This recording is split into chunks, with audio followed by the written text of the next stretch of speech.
விளையாட்டில் இருக்கிற கருப்பு பணங்களை எல்லாம் மீட்டு கொண்டு வந்து உங்களுடைய வங்கி கணக்கில் 15 லட்சத்தை போடுவேன் என்று சொன்னார்.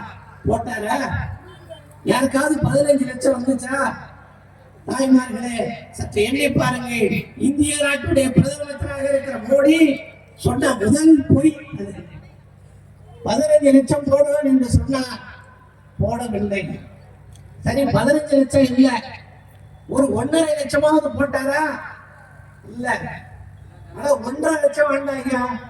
நீங்க நம்ம செல்லப்பாண்டியன் குறிப்பிட்டு சொன்னாரு, 15 நாட்கள் ஒரு மாத காலத்துக்குள்ளாக 9,000 ரூபாயை வழங்கி இருக்கிற முத்துவேல் கருணாநிதி ஸ்டாலின் வந்து பெருமையோடு சொன்னார். அவர் போட்டாரா? 15,000 கூட போடவில்லை. ஒன்றை தெரிந்து கொள்ள வேண்டும் தாய்மார்களே, முத்துவேல் கருணாநிதி ஸ்டாலின் கொடுத்த 1000 ரூபாயில் 118 ரூபாயை எடுத்துக் கொண்டவர் தான் இந்த நாட்டுடைய பிரதமராக இருக்கிற மோடி அவர்கள் என்பதை நீங்கள் உணர்ந்த வேண்டும். எப்படி என்று சொன்னால், தலைவர் தளபதி அவர்கள் 1000 ரூபாயை விடுவித்தார்கள்.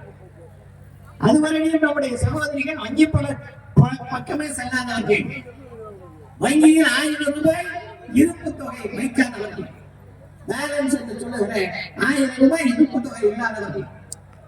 அப்படி 1000 ரூபாய் இல்லை என்று சொன்னால் தலைவர் தளபதி அவர்கள் கொடுத்த 1118 ரூபாயை எடுத்துக் கொண்டவர் தான் இந்த மோடி என்பதை யாரும் மறந்துவிடக் கூடாது. இது ஒன்று. அன்புக்குரிய சகோதரிகளே, மோடி அவர்கள் இன்னொன்று சொன்னார். இந்த நாட்டில் இருக்கிற வருடத்திற்கு 2 கோடி பேருக்கு வேலை வாய்ப்பை தருவேன் என்று சொன்னார். 2 கோடி பேருக்கு வேலை வாய்ப்பை தருவேன் என்று சொன்ன மோடி, இந்தியாவிற்கு இல்ல எத்தனை கோடி பேருக்கு நீங்கள் வேலை வாய்ப்பை உருவாக்கி தந்திருக்கிறீர்கள் என்று உங்களால் கூற முடியுமா?